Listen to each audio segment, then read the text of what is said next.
I am live. Hello, hello, hello. I'm just going to wait a few seconds in case people want to show up and watch me live today. I want to thank Jolene Dredge for inspiring me for today's live.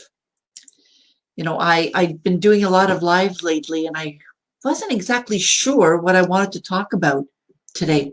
Then I went on Facebook and noticed that Jolene had a really nice graphic that said, always remember that you are absolutely unique, just like everyone else. So after I read that, I thought, that's a great topic to talk about during my live. So that's what I want to talk about today.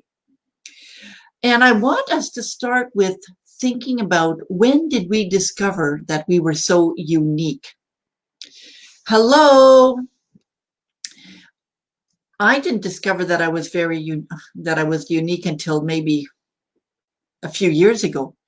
And I'll tell you, I think it's the way we've been socialized. Think about this. When you are a young girl or young boy and you're going around with your mother, she or he, your dad, might compare you to others. For example, they may say something like, stop behaving like that. They're not doing that. They're acting normal. Why aren't you like your little brother?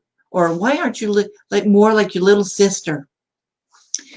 And so oftentimes this thought, this belief that we have to be like our little brother or more like our little sister starts playing with us, starts integrating in who we are as a person. Hello, who's joining me? Thank you for being here. You could type your name in the chat box if you'd like. So good of you to join me. So we start learning from a very, very, very young age that we have to be like somebody else. Now, I remember that specifically when I was in grade school and hearing from the teacher, you're so smart, Josephine, or yes, that's correct.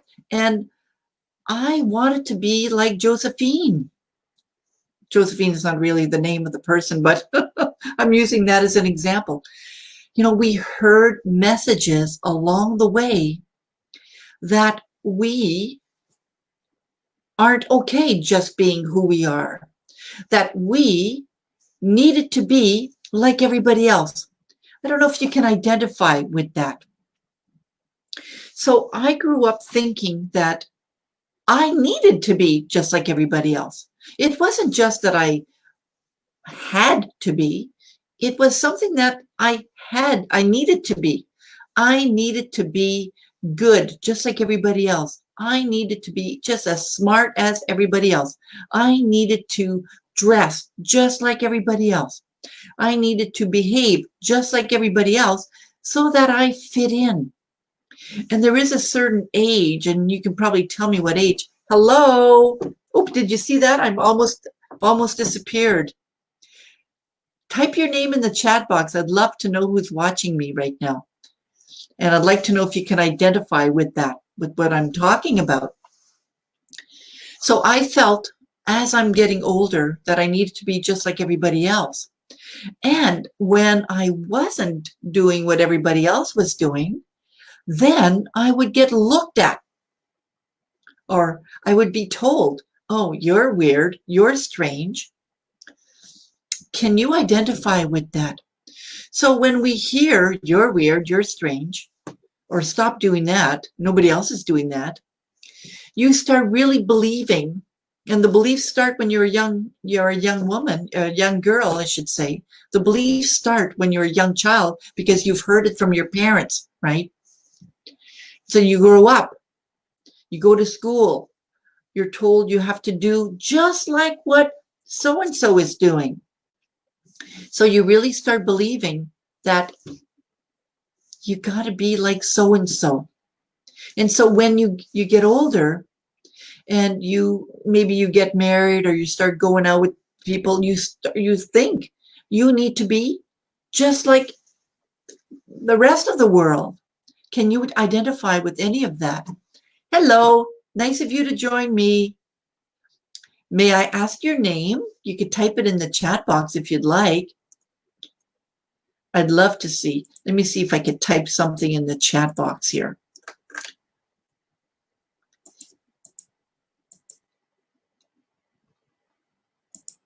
There. Now, I can't put something in the chat box for some reason. I don't know why. I don't know why. Maybe you can. Anyways, I'm talking about how we've compared ourselves to others and think that we have to be like other people, right? So we come to a point in our life where we are now adults and we think we still need to be like other people, but we don't really want to be like other people. So we start exploring. We might start really speaking our truths and notice that maybe other people aren't used to hearing us speak our opinions. And so we quiet down, or we might start wearing different types of clothes and people start looking at us weird because they're not used to seeing us wear those different types of clothes. I'm just giving you that as an example. Or we start saying, actually, I don't really like this. I would prefer this. And you notice over time that a couple of things can happen. Either your friends accept you, or either your friends maybe start leaving because they don't know who you are anymore. So there could be a period in your life where you might start feeling lonely because you have started to be yourself more and more. And you're not attracting the same type of friends you used to attract. Well, that makes a lot of sense when you think about it. When you don't show up in the world, when you aren't yourself in the world, you will attract people that think they know you, but in fact, they don't really. They don't really know you because you're not really being honest and truthful. So my challenge for you is to start really thinking about who you are. Who do you want to be in the world that we live in now, no matter what age you're at? You know, I started speaking up more and more over the last quite a few years now. I started speaking up more. I started sharing my opinion more. And this is one of the ways that I do it. One of the ways that I share my opinion is by, doing lives. Now, in terms of clothes, I have a friend who discovered her natural ability to be colorful. And she has always been like that because in her family, they valued uniqueness. So you might be lucky enough to be from a family who valued uniqueness. But if you're not, this is where you have a difficult time, is trying to be unique in, in a city that maybe doesn't value uniqueness. So if you live in a city that doesn't value uniqueness, there has to be other ways that you can be unique. You might have to find creative ways to be unique.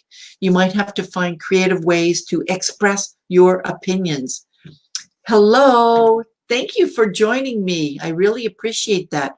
We're talking about being unique and how challenging it can be to be unique, especially when we've grown up in a family that always compared us to somebody else. Can you identify with that at all? Can you type in a few comments in the chat box? Can you identify with what I'm talking about today? And I want to specifically talk about celebrating our uniqueness, right? Because if you're not you, then you're really not sharing your unique gifts to the world. You're hiding yourself. And once people start really discovering who you really are, how unique you really are, they will start appreciating you. They'll start appreciating you. And I say that because you, hello, Gabriella. How are you, Gabriella?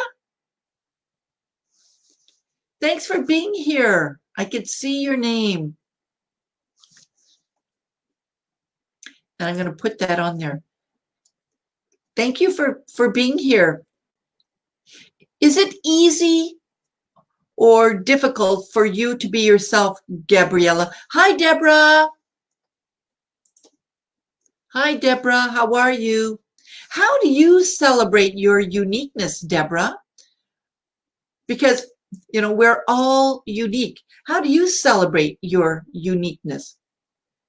I know that you love wearing pretty dresses. I know that because I've seen you wear those gorgeous, gorgeous dresses. And, you know, I don't wear dresses very often. In fact, I don't really like wearing dresses, but I do like wearing skirts sometimes. And I like wearing nice tops as well. So, you know, we all have a different way to celebrate our uniqueness. And I'm curious how you do that. Absolutely. I like that. I like that, Deborah. You try to be yourself and your best every day. Yeah, absolutely. That's wonderful. And how else do you celebrate your uniqueness? I'd love to hear how you celebrate your uniqueness, whoever's watching me right now. Because, you know, sometimes it's challenging to be ourselves around the people that we are, you know, living with or around our friends. Sometimes it can be challenging. And this is where, you know, the skill of assertiveness comes through, and facing your fears and actually saying what you really want to say to your friends, because maybe you don't want to do what they want to do. And, you know, I'm not saying that we always have to do things that we want to do. That's not what I mean. It means that, you know, if you're having to do things just because everybody else is doing it, that's not always a lot of fun. And maybe you'll want to invite your friends to do things that you like to do. That would be another way of showing your uniqueness. So celebrate your uniqueness by speaking up, wearing clothes that you want to wear, right? By decorating your apartment like how you want to decorate it. By taking pictures of things that you enjoy and maybe posting that on Facebook, things that you enjoy. I'm wondering, how else can you celebrate your uniqueness? Please add your comments in the chat box. I'd love to hear more about that. You play big. I like that. I play big every day and I push myself to take calculated risks. Thanks, Deborah. This is huge. And I know, I mean, we are in the same programs. And so we have to take that chance and step out of our comfort zone a lot of times. And that's how we can tell the world, here I am. This is me. And maybe we're making mistakes along the way, but guess what? This is still me. I'm not a perfect being, right? And laughing about it for sure. Thank you, Deborah, for sharing that. So this is what I wanted to share with you today, is to celebrate our uniqueness and, you know, maybe realize that, yes, you are unique. And yes, you don't have to like what everybody else likes, right? And you can become every inch of woman or men, if you are, you know, watching me as well, as you deserve. You really need to start believing that you are worthy of being all that you can be, all that you can be. Wonderful. So I don't want to spend that much time on this, but I do want to encourage you to think, how can I show my uniqueness? And you know what? Honestly, maybe it's not, it isn't going from 0 to 10, just like that. Okay, guys, it's not about that. Maybe it's just going from 0, I don't show my uniqueness at all, to a 1 or a 2. Not going from 0 to 10, because then people would go, OMG, who are you? they they might not recognize you at all. So, you might want to inch your way to do that if you want, or you can just come right out and say, this is who I am. This is who I am. All right. Wonderful for you to join me. Thank you so much for being here. Just a couple of seconds, I want to talk about my Take Time for You Now 5-day challenge to discover what matters. This is going to be a fun 5-day challenge to help you take some much needed time. Whether you're a busy woman, or whether you are simply living your life on a day-to-day basis, this challenge is going to be really helpful to you. We're going to be doing different activities every day to give you some time just to relax, just to chill out, just to enjoy as well. And I'll be adding the link to this video as well, so you could join. It starts on Monday. I'm really excited about it. I hope that you'll be able to join me during the Take Time for You Now challenge, 5-day challenge to discover what truly matters. All right, everybody, thank you for being here. Celebrate your uniqueness, and you can also write down in the chat box how you've done that today. Bye, everybody. Thank you for being here. Thanks again. Bye. Thank you, Deborah, for being here. Thank you, everybody, for being here.